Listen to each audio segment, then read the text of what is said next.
warahmatullahi wabarakatuh. Salam jiwa rindu Gufron, Suryanagara Paku Bumi Jolo Sutro. Nah, tadi ini ada pertanyaan ya Gus. Ada apa ini? Bagaimana kelanjutan dari kisah Abuya Gufron? Oh, tentang Muktamar Jombang.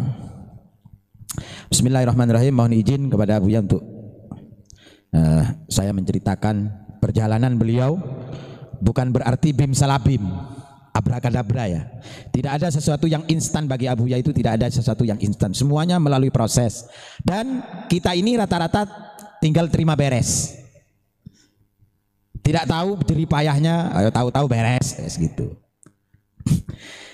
Beliau Abuya Gufron melakukan tabayun, melakukan pendekatan klarifikasi, mendatangi beberapa tokoh. Ketika tokoh itu diangkat menjadi panitia atau menjadi akhwa, tim akhwa.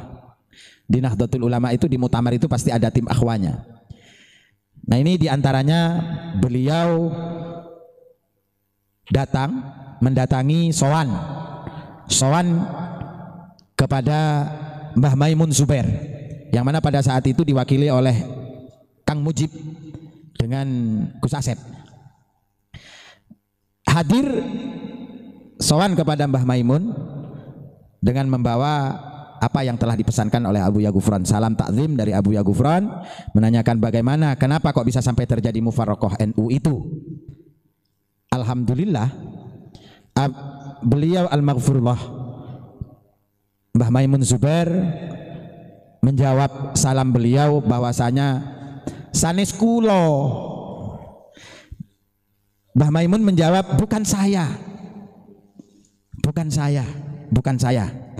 dan saya ini sudah sepuh, sehingga untuk apa? Untuk memberikan jawaban ini, meyakinkan kepada Abuya Gufron, Mbah Maimun Zubair mengutus salah satu putra beliau bernama Gus Idrar pada saat itu untuk hadir ke pondok pesantren Abuya Gufron di Malang.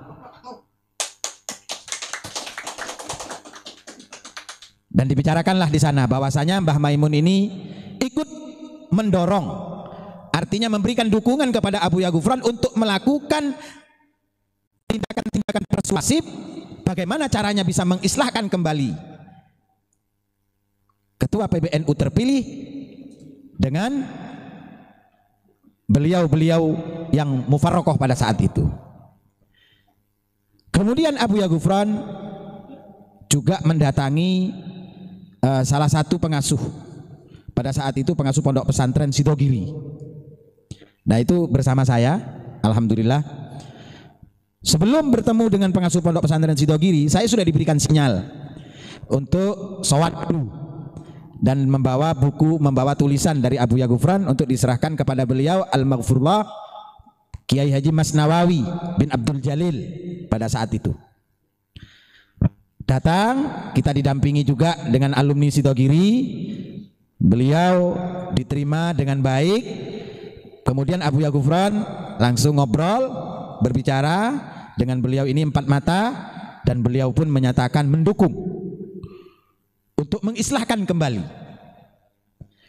Nah, perjuangan-perjuangan yang seperti ini juga dilakukan di kalangan kaum-kaum muda. Bahkan Abuya Gufron ini juga ikut mendamaikan perseteruan di kalangan anak-anak muda NU. Pada saat itu Rakernas ya.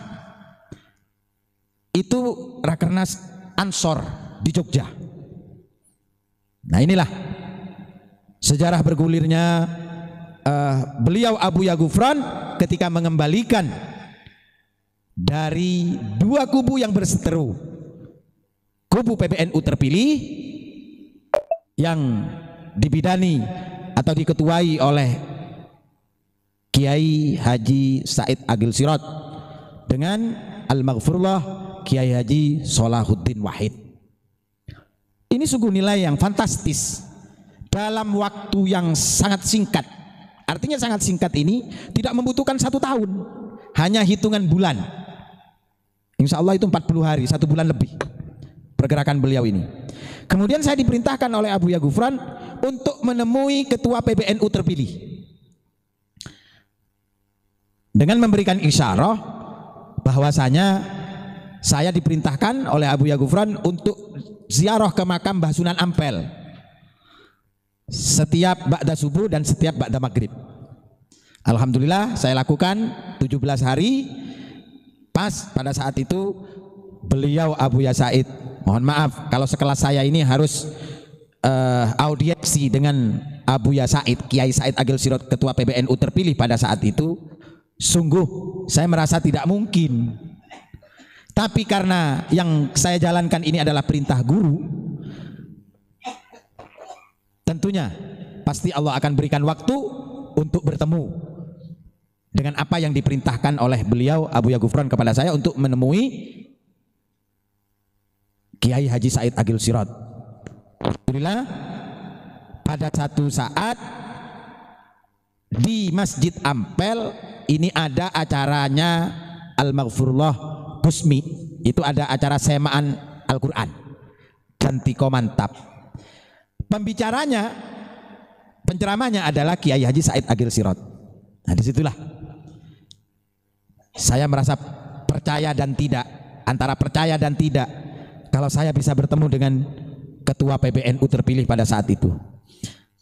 Alhamdulillah begitu saya sampai, saya bertemu dengan beliau, saya sowan, saya sampaikan salam silaturahmi, salam ukhuwah Islamiyah, ukhuwah Nahdiyah kepada beliau dari Abu Ya Gufron.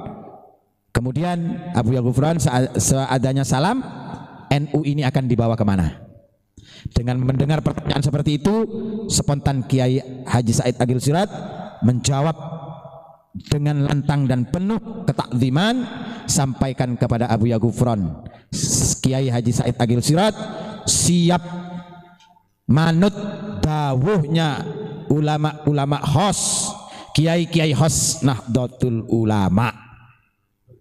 Alhamdulillah banyak dari ulama-ulama yang hadir dan menyaksikan betapa dengan hati yang leluasa, dengan legowonya Kiai Haji Salahuddin Wahid menerima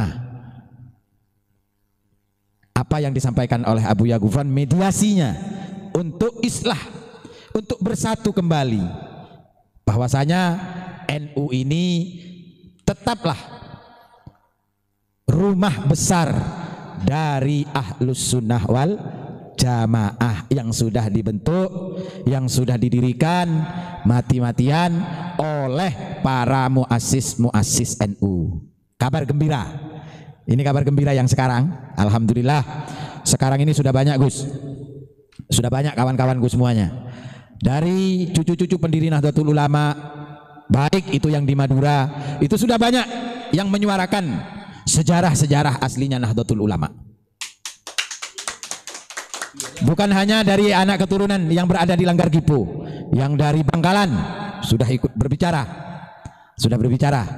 betapa beliau Lora Makki Nasir menceritakan sejarah Syekhona Khalil dalam memberikan isyarah untuk mendirikan Nahdlatul Ulama ini kepada Mbah Hasyim Asy'ari. Juga dari anak keturunan para muassis yang berada di Surabaya juga sudah menyampaikan, di mana-mana sudah mulai digelorakan kembali bahwasanya ada jasa-jasanya para pendiri-pendiri NU, pendiri-pendiri embrio Nahdlatul Ulama ini, yang tidak menghilangkan jasanya Syekh Nawawi Al-Bantani, tidak menghilangkan jasanya Kiai Mas Abbas, tidak menghilangkan jasanya Abu Armin, tidak menghilangkan jasanya dari ulama-ulama Jawa Barat, Jawa Tengah, bahwa semuanya ini adalah by data, semuanya dengan data. Bahkan mohon maaf kepada seluruh keturunan dari Kiai Muntoha, Dara Muntoha, mantu Syekhona Khalil Bangkalan, saya mendapatkan data yang bersumberkan, data yang ditulis yang berada di perpustakaan Leiden dari Belanda. Ini kalau dibuka ini Gus, bahasanya bahasa Belanda Gus. Nah ini bahasanya bahasa Belanda. Ini tentang Dara Muntoha, bagaimana kiprahnya Dara Muntoha. Ternyata Sumpah Pemuda yang dikumpulkan, pemuda-pemuda di seluruh Nusantara ini yang dikumpulkan, dikomandoi oleh seorang pemuda yang bernama Tabrani yang dari Madura itu, ini adalah hasil karya dari Daromuntoha. Nah ini by data ini. Jadi kita harus bangga menjadi santri Madura. Ayo santri-santri Madura, santrena Kiai Madura, kan semangken semangat kita meneruskan kembali perjuangan Kiai Muntoha dan seorang pemuda yang bernama Tabrani, juga Halim Perdana Kusuma. Loh, Halim Perdana Kusuma itu orang Madura ternyata. Karena apa? Madura merupakan bagian penting dari kemerdekaan Republik Indonesia. Banyak pahlawan-pahlawan yang dari Madura ini. Era sebelum kemerdekaan ada Pangeran Trunojoyo, putra dari Demang Melaya, cucu dari Cakraningrat. Oh, ini ada Pangeran Sinding Kamal, ada Pangeran Sinding Kapal. Nah ini semuanya adalah pembela-pembela tanah air yang ingin mempersembahkan kepada seluruh masyarakat Indonesia pada saat ini agar memiliki bangsa yang berdaulat, bangsa yang memiliki kemerdekaan. Hapus penjajahan-penjajahan di bumi Indonesia ini. Kalau ada yang mengatakan sudah tidak ada lagi penjajahan, ya, sudah tidak ada lagi penjajahan secara fisik, tapi juga jangan menjajah secara mental dan pendidikan. Ini tidak boleh dijajah sudah. Berikan leluasa santri-santri kepada seluruh murid-murid untuk memiliki huriyatul fikir. Ini fungsinya. Kenapa Nahdlatul Ulama harus didirikan? Karena Nahdlatul Ulama mengemban dari para pendiri dan para guru-guru pendiri Nahdlatul Ulama agar rakyat Indonesia tidak lagi menjadi budak dari orang-orang yang ingin memperbudak di negeri Indonesia. Nah, kita harus sudah mulai sadar.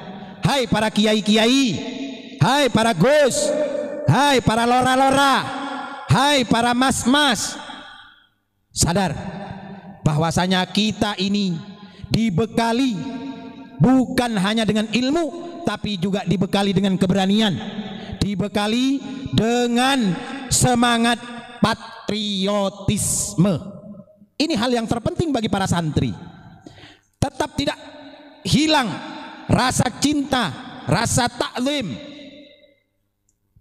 memuliakan guru. Ini tidak bisa dihilangkan begitu saja.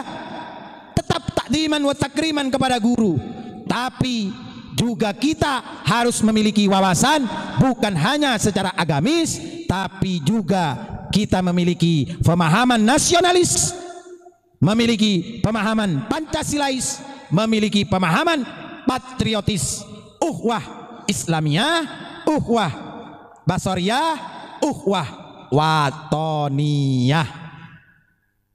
Semoga bermanfaat apa yang saya sampaikan, dan kita akan menjadi insan Indonesia, insan yang baldatun thayyibatun wa rabbun ghafur. Gus, mau nanggapi ini yang tanya dari Ridwan 212. Tadi kan menjelaskan masalah korupsi Pancasila. Dia nanya, emang ada korupsi Pancasila? Emang Pancasila itu manusia bisa korupsi katanya. Moga Gus, jelasin Gus. Bismillahirrahmanirrahim. Apakah Pancasila itu manusia? Ajaran Pancasila ini ajaran dari Pancasila yang memanusiakan manusia di Indonesia. Kemudian yang dimaksud dengan korupsi kepada Pancasila, bukan Pancasilanya yang korupsi, tapi manusia-manusianya ini yang sudah dilindungi oleh Pancasila, ini korupsi kepada Pancasila. Artinya apa? Tidak objektif, tidak adil terhadap Pancasila. Pancasila sudah memperjuangkan kita supaya kita memiliki pendidikan yang tinggi. Ini Pancasila yang memperjuangkan. Kalau kita tidak hidup di negeri Pancasila, mohon maaf, betapa kita akan perang saudara. Terhadap orang yang tidak seiman kita akan perang terus. Kepada orang yang tidak sebudaya dengan kita akan perang. Kepada orang yang tidak sepolitik dengan kita akan perang. Mohon maaf, Anda bisa belajar, Anda bisa menjadi pintar di negeri ini karena dilindungi oleh Pancasila. Anda bisa bermedsos pada saat ini dilindungi oleh Pancasila. Karena mencerdaskan kehidupan bangsa ini dilindungi oleh undang-undang yang bersumberkan kepada sumber hukum di Indonesia adalah Pancasila. Loh, ya jelas. Mohon maaf, sampai pakai logo 212. Kalau presiden kita diktator, nggak akan ada sisanya itu. Betapa presiden yang didemo di istananya didemo. Sudah berapa presiden yang didemo seperti itu? Pak Harto didemo atas nama anak bangsa Indonesia. DPR, MPR dikuasai oleh mahasiswa seluruh Indonesia. Jatuh Pak Harto. Kemudian Abdurrahman Wahid, Kiai Haji Abdurrahman Wahid didemo. Ini atas nama apa? Atas nama Pancasila. Buktikan kalau Pancasila ini adalah gudangnya, rumah besarnya demokrasi.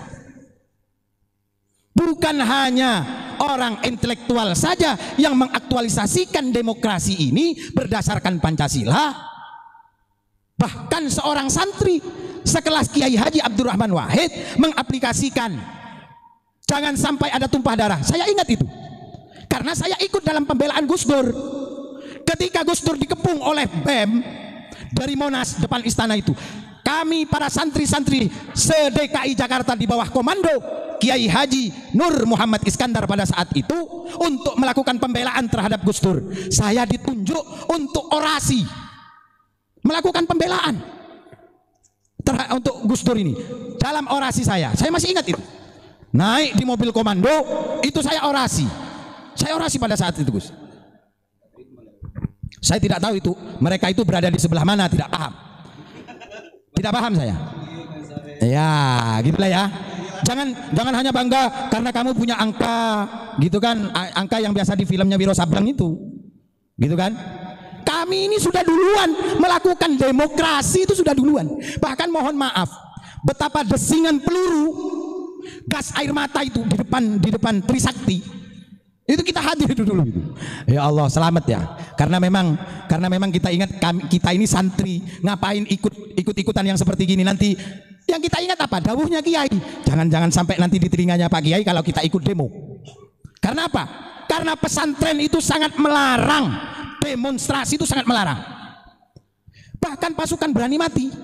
Yang pencinta Gus Dur itu, baik itu dari Ansor, dari Banser yang datang dari Jawa Timur, mereka harus pulang sambil nangis, Gus. Sambil nangis itu. Pulang itu. Karena apa? Karena mereka sudah pamitan sama orang tuanya. Makanya lahir itu. Izinkan ayah, izinkan ibu, izinkan kami pergi berjuang di bawah kibaran bendera NU. Ayo maju serbu. Tidak kembali pulang sebelum kita yang menang. Netes di medan perang demi agama, ku rela berkorban demi negara, ku rela itu lagu itu untuk menyemangati kita orang pasukan berani mati yang datang dari seluruh pelosok Indonesia untuk membela Gus Dur. Tapi Gus, lagu itu malah diganti sama Oknum Habib, diganti jadi lagu Pejuang Pembela Rasulullah. Nah, itu namanya menjiplak.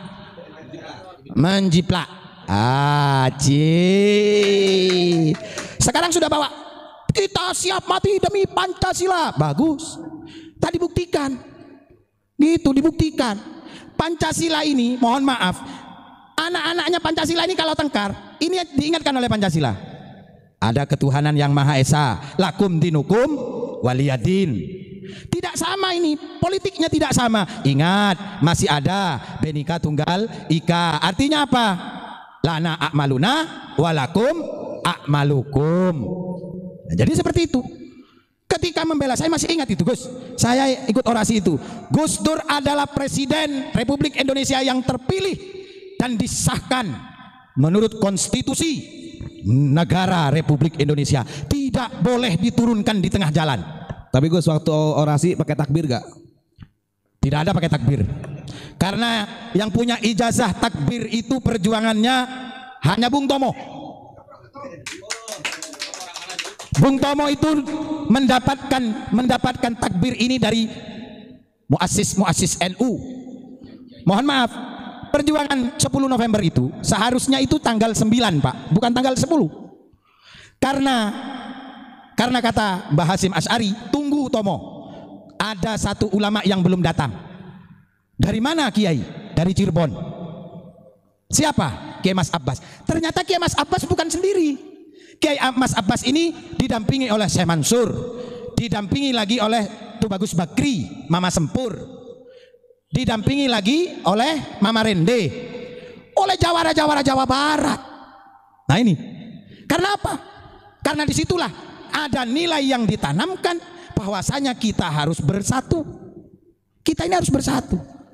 Walaupun dengan mereka yang tidak senang dengan Abuya, dengan gerakannya Abuya ini tidak senang, mereka tetap saudara kita. Artinya apa? Tidak boleh kita melakukan penyerangan, karena mereka adalah saudara kita. Beda gerakannya mereka. Tapi ingat, kalau dalam konsep bernegara, kita tidak boleh menjatuhkan ideologi negara kita yang sudah disepakati. Karena Indonesia ini bukan Darul Islam, tapi Darus Salam. Nah, ingat baik-baik itu. Makanya ideologi Pancasila paling pas.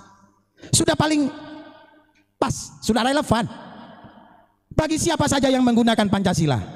Mohon maaf, bagi para ekonom, bagi mereka pengusaha yang usahanya di Indonesia dilindungi oleh Pancasila, juga tidak boleh curang terhadap Pancasila. Artinya apa? Mohon maaf, ini kalau kita bicara ini tentang orang-orang yang menjadi pengusaha. Contoh, pengusaha tambang. Loh, pengusaha tambang itu punya asuransi Pak. Dan mereka di mana yang di mapping, yang diinginkan, ini mereka harus membebaskan. Mohon maaf, kalau ada satu pohon milik warga, satu pohon aja, ini milik warga, ini harus dibeli itu Pak, bukan hanya main tebang saja. Berapa harganya harus disepakati. Ketika terjadi banjir, ini banjir kan banyak kalau kita dengar itu, seperti di Kalimantan Selatan, Kalimantan Timur, Kalimantan Utara, Sulawesi itu pernah jadi banjir bandang. Karena ada apa? Ada penambangan. Loh, itu dapat kompensasi Pak. Karena itu ada asuransinya yang ngatur. Negara kita ini punya fikih sendiri. Makanya pemerintah ini harus, supaya pemerintah kita menjalankan Pancasilanya, maka harus didampingi oleh ulama. Makanya dalam ini Pak, dalam jari yang 5 ini, kalau menurut Al-Maghfurullah Kiai Nawawi bin Nur Hasan Sidogiri, posisi paling tengah ini adalah posisinya ulama. Kalau ini adalah pemerintah, ini adalah jutawan, pengusaha, sedangkan ini adalah ulama, jari tengah ini adalah ulama. Ketika ulamanya baik, maka pemimpinnya akan baik. Ketika pemimpinnya baik, maka rakyatnya baik. Kalau rakyatnya buruk, maka berasal dari pemimpinnya yang buruk. Kalau pemimpinnya hasut, pemimpinnya rusak, bersumberkan kepada ulamanya yang rusak. Makanya ulama ini tidak bisa kemana-mana, tapi ada di mana-mana. Nah kemudian ini apa? Ini pemuda ini. Yang pemuda ini dipersiapkan akan jadi apa ini pemuda? Ini menurut ulama ini, menurut Kiai Nawawi bin Nur Hasan Sidogiri. Ini akan jadi apa ini? Ini adalah anak muda, jelengkik manis. Makanya senantiasa diberikan perhiasan. Nah, diberikan perhiasan. Jadi masa-masa emas, masa-masa dipersiapkan akan jadi apa nanti anak muda kita ini. Dia dekatnya harus dekat dengan ulama. Sementara jari kelingking ini adalah wanita, perempuan, yang notabene perempuan itu adalah ibu. Pemuda tidak bisa jauh dari ibu. Karena apa? Karena nasihat, petuah dan kasih sayang ibu yang akan menjadikan mental anak-anak muda menjadi pemimpin di Indonesia. Gitu loh. Bahkan mohon maaf, kalau kita ingat peristiwa di Monas itu, betapa Presiden Jokowi hadir loh. Berani untuk nemui. Iya, itu berani untuk menemui. Karena Kenapa? Karena Jokowi menganggap, Presiden Jokowi menganggap ini adalah anak-anak bangsa Indonesia yang memiliki rasa nasionalisme, yang memiliki ukhuwah Islamiyah, dan memiliki apa? Coba, memiliki jiwa-jiwa Pancasila. Artinya apa? Beliau tidak menafikan dari rakyat yang berkumpul pada saat itu mereka akan berbuat onar. Tidak seperti itu. Nah, jika pemimpin-pemimpin ini sudah merasa, sudah memiliki norma-norma Pancasilanya, sudah dihayati dan diamalkan, fa insya Allah tidak akan korupsi terhadap Pancasila. Itu yang dimaksud. Gitu loh. Jadi bukan, Pancasila ini bukan orang. Ya memang bukan orang. Ini kan ajaran, ini kan ideologi. Jadi Anda ini dengan bertanya seperti itu, ya monggo lah, kalau ingin memperdalam tentang Pancasila, boleh datang, boleh ikut ngaji, silahkan. Bagus, ada pertanyaan seperti itu. Artinya apa? Pondok Pesantren Unik semoga bisa menjadi pioner dari pondok-pondok pesantren yang ada di seluruh Indonesia mengamalkan pemahaman Pancasila. Itu namanya demokrasi, Gus. Bukti contoh. Kita kok ini channel Unik Nusantara tidak menutup komentar. Bahkan ada komentar-komentar yang mencaci maki sekalipun, gitu kan? Itu dibiarkan saja, asalkan tidak menjadi spam. Ini betapa demokrasinya beliau mengajarkan kepada kita kan? Abuya Ghufran itu mengajarkan demokrasi. Ini kalau live streamingnya orang lain, ada ujaran kebencian begini, dinonaktifkan Pak komentarnya. Ini apa? Nggak malu kamu sama Pancasila yang sering kamu katakan dengan Pancasila itu. Biarkan mereka bertanya, biarkan mereka menghujat, biarkan mereka mencaci maki. Daripada mereka mencaci maki yang lain, wes caci maki aja dengan Abuya. Karena apa? Karena saya yakin Abuya itu tidak akan marah, satu, tidak akan dendam. Karena apa? Karena Abuya sudah tidak mempermasalahkan itu. Bahkan beliau ini senantiasa minta supaya banyak cacian. Kalau kayak begini mah masih mending. Ini hanya lewat media. Kita lihat dulu betapa ada sekelompok orang yang itu kelompok mana Gus? Macam-macam itu. Itu mereka yang mengatakan dirinya ini adalah pembela dari agama Allah. Celeng itu. Nah ini ingin dibakar. Loh ya saya bilang sama pimpinannya, mohon maaf bukan cere-cere. Sama ketua lembaganya saya ngomong, kalau Unik jangan dibakar Pak. Sampean kubur hidup-hidup lo berani Unik. Unik ini tidak punya apa-apa Pak. Saya kasih tahu rahasia, nggak punya dekengan Pak, nggak punya. Coba aja silakan datang sampean bakar. Jadi seperti itu. Kami persilahkan. Datang-datangnya ya minta maaf. Celeng. Yang kasihan yang bela. Bahkan Panglima Laskarnya saya datangi. Panglima Laskar mereka itu saya datangi Pak. Oh iya. Mereka mengatakan ini pondok pesantren sesat. Bahkan mohon maaf, ini ketua lembaga dakwahnya mengatakan begitu. Itu pondok pesantren sesat. Sesatnya kenapa? Itu laki-laki perempuan belajarnya campur. Loh saya bilang coba lihat pondok-pondok pesantren yang lain. Apa memang semuanya sudah bisa dipisah? Kalau pondok pesantren ini sesat, laki-laki campur mandinya, laki-laki perempuan campur, lah itu sesat. Atau tidurnya bareng, lah itu sesat. Ya kalau yang sudah suami istri tidur bareng Pak, wajib Pak. Bahkan mohon maaf Pak, ini Pak sudah lama ini tidak kumpul sama istrinya.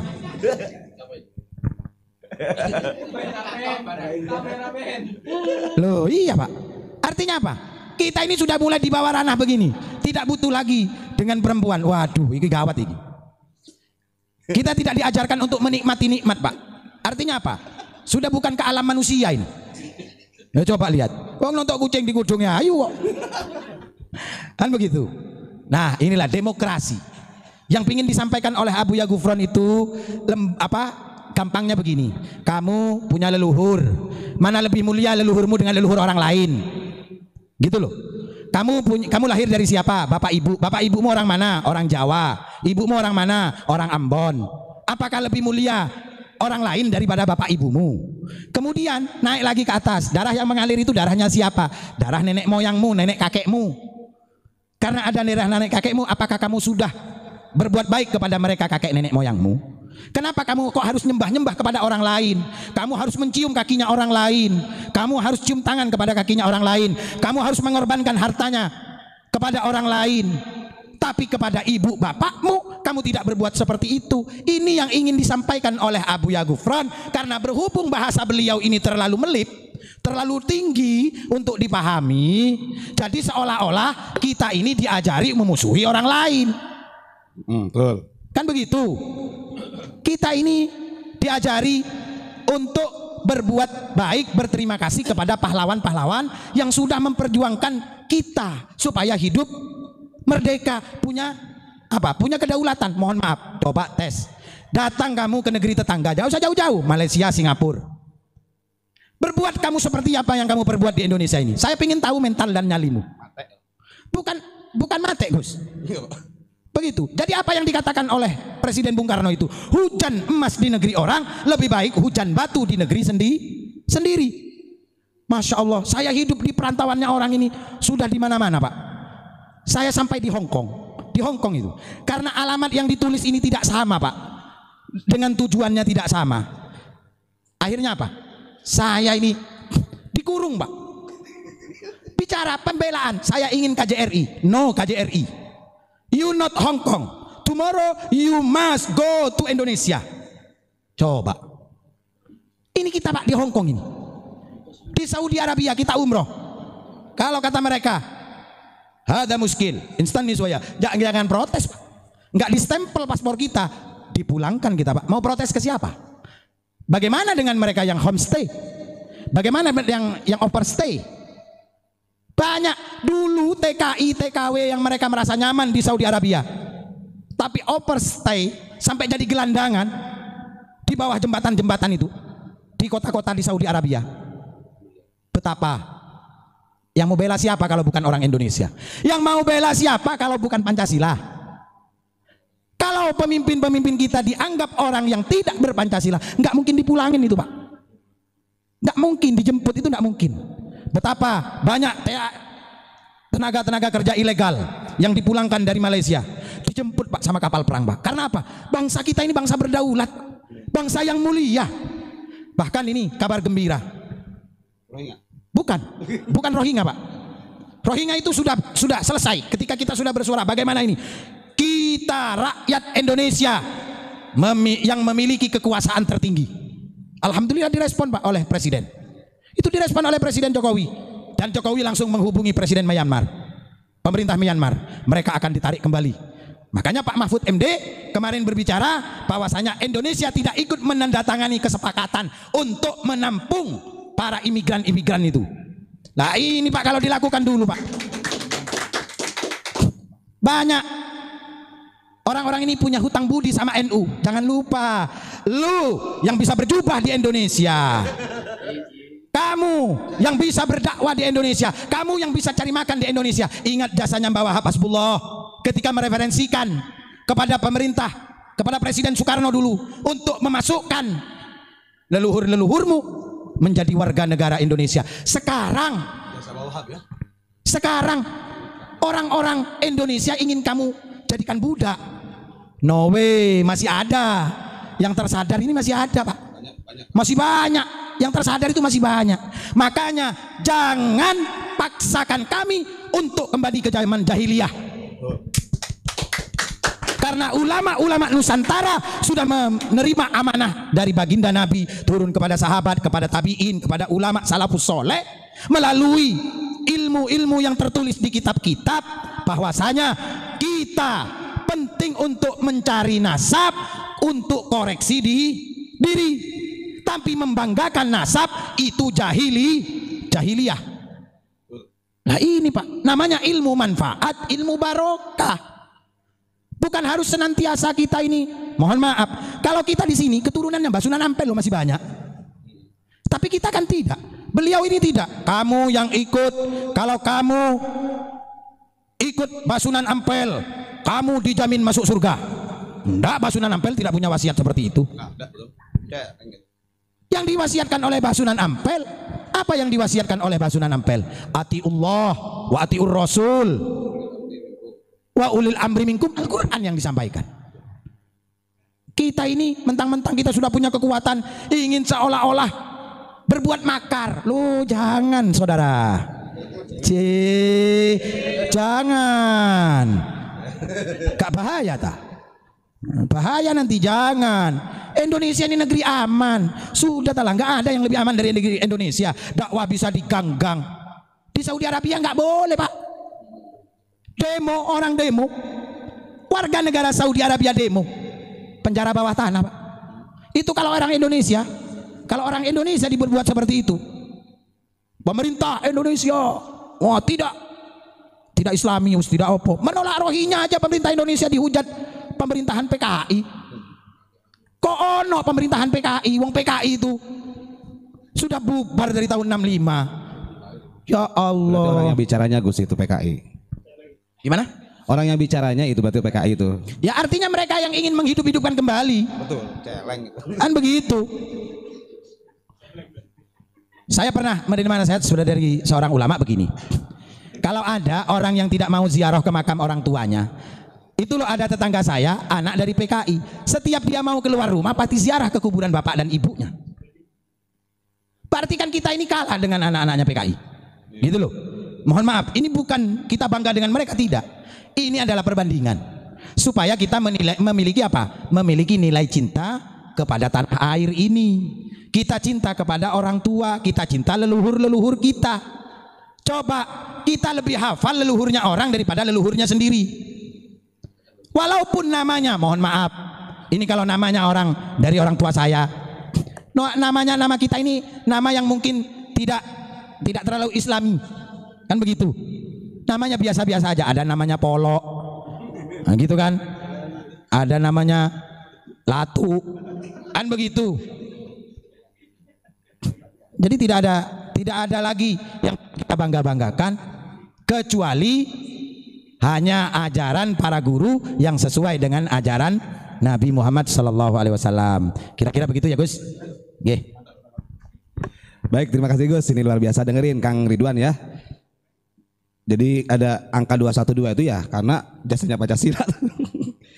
Aduh, di situ tuh mereka tuh gak memahami Gus. Di sana kan gak ada pelajaran Pancasila Gus. Adanya ya tarim ya tarim. Kalau saya lebih cintanya yang begini. Muslimin muslimat monggo sholat jamaah. Nah, itu kita, itu kan itu kita itu. Kan begitu. Ya, kita bisa buktikan saja. Ya. Di Indonesia ini orang ziarah Wali Songo lebih ngetren, Pak. Iya, betul. Lebih ngetren. Bahkan barokahnya Wali Songo sampai mulai dari ujung Banten sana sampai ke ujung timur, Pak. Ziarah Wali Songo itu berbes-bes, Pak. Nggak ada, Pak, orang seperti di Indonesia ziarahnya itu. Ya memang penduduknya lebih banyak seperti di Indonesia. Orang Indonesia ini kalau untuk urusan ziarah para wali-wali, wow, luar biasa, Pak. Nabung 1 tahun. Coba. Bahkan saya pernah dengar nih, Sunan Gunung Jati katanya berguru kepada Bapak Ki Muqaddam. Itu dari mana kitabnya? Halu itu Pak. Halu itu Pak. Ini yang model-model seperti begini, ini perlu diluruskan. Gitu loh. Kalau Bapak Ki Muqaddam itu jasanya di Yaman. Kalau Sunan Gunung Jati jasanya di Nusantara. Kalau kamu lebih bangga dengan Bapak Ki Muqaddam, monggo silakan. Saya akan tinggal bersama Sunan Gunung Jati di sini. Loh, jadi seperti itu. Monggo, silakan saja. Kamu bangga dengan mereka, silakan. Tapi jangan halangi kalau kami bangga dengan leluhur Nusantara. Jadi seperti itu. Kita objektif aja, konsekuen, kan begitu. Jadi kalau kau memilih dia, aku memilih dia. Nah, jadi seperti itu. Siap. Bagi saya, orang yang lebih berjasa di negara saya, ya beliau-beliau para Wali Songo, itu bagi saya. Kalau bagi Anda, silakan Anda memilih. Jadi seperti itu.